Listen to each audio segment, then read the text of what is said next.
സുഖമെന്ന് എനിക്കറിയാം. അപ്പോൾ ഇന്നത്തെ വീഡിയോ എന്താണെന്ന് വെച്ച് കഴിഞ്ഞാൽ എനിക്കിന്ന് കുറേ പാഠം പഠിക്കാനുണ്ട്.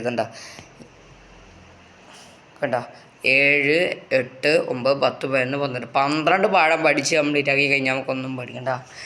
ഞാനിപ്പം 8ാമത്തെ പാഠമാണ് ഏറ്റവും എളുപ്പം വരിക എന്ന് വെച്ചാൽ 8ാം പാഠം എന്ന് വെച്ച് കഴിഞ്ഞാൽ അത്ഭുതങ്ങളിൽ ദൈവരാജ്യം. ഇത് ഏറ്റവും എളുപ്പമുള്ള പാഠം തന്നെയാണ് ഞാൻ വിചാരിക്കുന്നു. മനുഷ്യൻ്റെ ഇത് എളുപ്പമുള്ള പാഠമാണ്. ഇത് ഞാൻ തട്ടിവിട്ടു, ഇതെല്ലാം എളുപ്പമുള്ള പാഠം. 9ാമത്തെ പാഠവും 7ാമത്തെ പാഠവും 10ാമത്തെ പാഠവും 11ാമത്തെ പാഠം കുറച്ച് എളുപ്പമാണ്. 7ഉം 9ആണ് ഏറ്റവും ടഫ്. 10ഉം ടഫ് തന്നെയാണ്. പിന്നെ 11 ടഫ്. ഇതാണ് 10ാമത്തെ സഹനദാസൻ. സഹനദാസൻ ഇത് ഭയങ്കര ടഫാണ് പാഠം. പിന്നെ ഇതെല്ലാം പഠിക്കണം. ഞായറാഴ്ച പരീക്ഷ കാറ്റഗിസം ഇതെല്ലാം കണ്ട എത്ര ഇവിടുന്ന് ഇവിടം വരെയുള്ള ഇതാണ് ആൻസർ വരിക. പിന്നെ 4ൻ്റെ ഇത് 4ൻ്റെ ആൻസർ. 4ൻ്റെ ഇവിടം വരെ നോക്കി ഇവിടെ നമ്മളെ സ്കൂളിൻ്റെ നമ്മളെ എത്ര നല്ലോണം പഠിക്കണത്. ഇതും ഇവിടം വരെ 4ൻ്റെ. ഇത് 5ൻ്റെ ഇത്രേ ഉള്ളൂ. 5ൻ്റെ ഈ 2 ക്വസ്റ്റ്യൻ ഉണ്ട്. ഇത് കണ്ട ഇത് 2ഉം ഉണ്ട്. പിന്നെ 10ാമത്തെ പാഠം.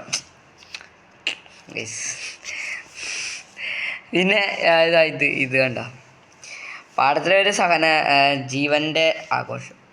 1ാമത്തെ ക്വസ്റ്റ്യൻ കണ്ട. 1ാമത്തെ ഇവിടുന്ന് ഇവിടം വരെ ഉണ്ട്, കൊടുത്തു വരെ യേശുവിൻ്റെ ചുംബനം.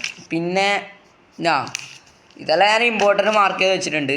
പിന്നെ 2 കല്ലറയിൽ ഇത് ഇവിടുന്ന് ഇവിടം വരെ ഭയങ്കര വലിയ ക്വസ്റ്റ്യൻസാണ്. പിന്നെ ഇത് എമ്മാവൂസിലേക്ക് ഇത് കണ്ട ഇതെല്ലാം പഠിച്ച് തല കറങ്ങി വീഴും. ഒന്ന് കഴിയുമ്പോൾ നമ്മളെ സ്കൂൾ പരീക്ഷ കഴിഞ്ഞു, എൻജോയ് ചെയ്യുമ്പോൾ കാറ്റഗിസം നല്ലതാണ്. 40 മാർക്ക് എടുത്തിരിക്കും, ഞാൻ എടുക്കും. ജ്ഞാനസ്നാനം കണ്ട ഇത് ചെറിയ ആൻസറാണ്. ഇതെല്ലാം 4 ക്വസ്റ്റ്യനേ ഉള്ളൂ ഇതിനകത്ത്, അതുകൊണ്ട് 4 ഈ 12ാമത്തെ ക്രിസ്തു ഇന്നും ജീവിക്കുന്നതാണ് പാഠത്തിൻ്റെ പേര്. 7 തൊട്ട് 12 വരെ ഉള്ളു പാഠം. ഇതാണ് ചരിത്രത്തിൽ ഇതുണ്ട്, ഇവിടം വരെ ഉണ്ട്. ഇവിടുത്തും ഇത് മുഴുവൻ. പിന്നെ ഇത് 3ൻ്റെ ഇവിടം വരെ വഴിയാണ്. ആദിയിൽ അങ്ങനെ വഴി. പിന്നെ എന്താണെന്ന് വെച്ച് കഴിഞ്ഞാൽ പിന്നെ 4ാമത്തെ എന്തെല്ലാം ഇതാണ് ജ്ഞാനസ്നാനം. അത് നമുക്കറിയാം. പിന്നെ എത്രേ ഉള്ളൂ. ഇവിടെ കഴിഞ്ഞാൽ വിശുദ്ധ ജോൺ അണ്ണൻ. അപ്പം ഇത് ഇത്രേ ഉള്ളൂ പാഠം. ലൈക്ക് ചെയ്യുക, സബ്സ്ക്രൈബ് ചെയ്യുക. Bye guys.